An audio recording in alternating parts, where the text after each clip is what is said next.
और मैं ये हमेशा 14 अगस्त का सामान लगाता हूँ और इससे लगाने से ये फायदा होता है कि इन दिनों में जो हमारा पूरे साल का सिस्टम खराब हुआ होता है तो 14 अगस्त के माल बिकने से कुछ ना कुछ बच जाता है और माशाल्लाह खुशहाली होती है। इसमें मैं सब चीज़ें बेच रहा हूँ माशाल्लाह, सब चीज़ें, छोटे झंडे, बड़े झंडे, फ्लैग, हर चीज़, इसमें फायदा होता है, हमेशा नुकसान नहीं होता।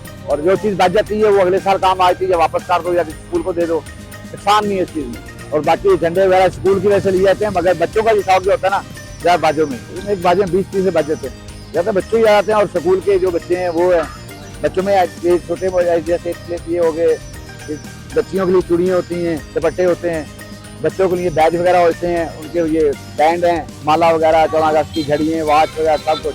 फिर 14 अगस्त 15 को बंद हो जाता है, 14 को प्रेस होता है बस। उसके बाद ये कि पहले तो अल्लाह का हुक्म है कि बिक ही जाता है ये जो माल आपको नजर आया इंशाल्लाह कल परसों तक बिक जाएगा। 14 अगस्त में ये है कि अवाम में जोश व खरोश है, हमारी आर्मी ने और आप लोगों ने मिलकर जो मुल्क के लिए अच्छा काम किया और लोगों को जोश है कि हमारी आर्मी ने फतह हासिल करके, और हमें सबको खुशी मनानी चाहिए, बच्चे बच्चे को, ये छोटी बात नहीं है और ये सिर्फ हमारा जज्बा है और इस जज्बे को अल्लाह हमेशा कायम रखे।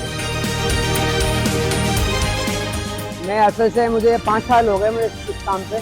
माशाल्लाह जिसने शादी हमारी जो है बहुत धूमधाम से मनाई जाती है। लोग आते हैं, बाजे लेते हैं, शर्ट खरीदते हैं, छोटे बच्चे आते हैं, बैज वगैरह लेते हैं। कि आज देखें जंग हुई थी इंडिया से, तो उसकी शख्सियत के बारे में जो पाकिस्तान बच्चे खूब मनाए जा रहे हैं, बैंड बाजा ले रहे हैं। और ये भी है कि जितनी भी लेडीज आती है चूड़ियाँ लेनी, सूट ले रहे हैं। इस बार कमाई माशाल्लाह बहुत अच्छी है, इंशाल्लाह के माल जो है इजाफा चले आ रहा है।